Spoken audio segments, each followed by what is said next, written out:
Air Canada is making a significant change to one of its longest narrow-body routes. The airline is pulling back on its Airbus A321XLR operations and replacing many of those flights with the Boeing 787-8 Dreamliner. We're talking about a route that stretches close to 9 hours in the air. So what's driving this decision? And what does it tell us about the real-world challenges of operating ultra-long-range single-aisle aircraft? Let's break it down. The Airbus A321XLR has been one of the most anticipated aircraft in recent aviation history. It's designed specifically for this kind of mission, long, thin routes that don't justify a wide body but still require serious range. With the ability to fly up to 4,700 nautical miles, the XLR promised to open up new city pairs and give airlines flexibility to serve distant markets without the operating costs of a larger jet. Air Canada was among the early adopters, seeing the XLR as a perfect fit for certain transcontinental and transatlantic routes.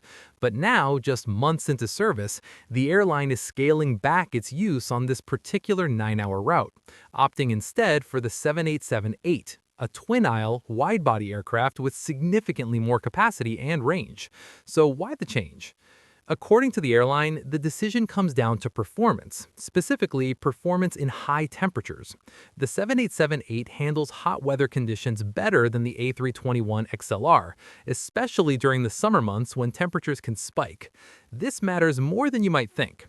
When temperatures rise, air density decreases. That means engines produce less thrust and wings generate less lift. For an aircraft taking off with a heavy fuel load and a full passenger cabin, those conditions can push performance limits. The A321XLR, despite its impressive range, is still a narrow-body jet with a single aisle and a relatively high maximum takeoff weight for its size. In hot conditions, it may require longer runways, reduced payload, or both. The 787-8, on the other hand, is a larger, more powerful aircraft.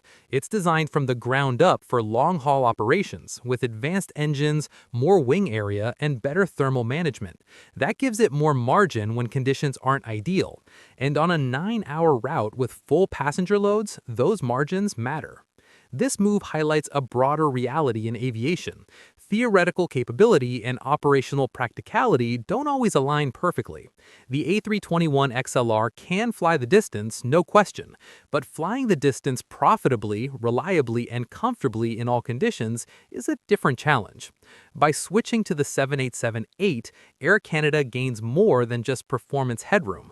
It also adds capacity. The 787-8 typically seats around 240 passengers in a two-class configuration, compared to the A321's 18 to 200. That means more revenue per flight, assuming demand is there. And on a long, established route, that extra capacity can make a meaningful difference to the bottom line. That said, this doesn't mean the A321XLR is a failure. Far from it. The aircraft is still flying successfully on dozens of routes around the world. It's opening up new markets, connecting cities that never had direct service before, and doing exactly what it was designed to do in the right conditions. But it does suggest that airlines are still learning where the XLR works best. Not every long route is a good fit for a narrow body, even one as capable as the XLR. Factors like seasonal temperatures, airport elevation, payload requirements, and passenger demands all play a role in determining the optimal aircraft for a given route. It's also worth noting that Air Canada isn't abandoning the XLR entirely on this route. It's reducing frequency, not eliminating it. That suggests the airline sees value in maintaining some flexibility, perhaps operating the XLR during cooler months or on lighter load days, while relying on the 787-8 as the workhorse during peak summer travel. This is the kind of real-world decision-making that shapes airline networks.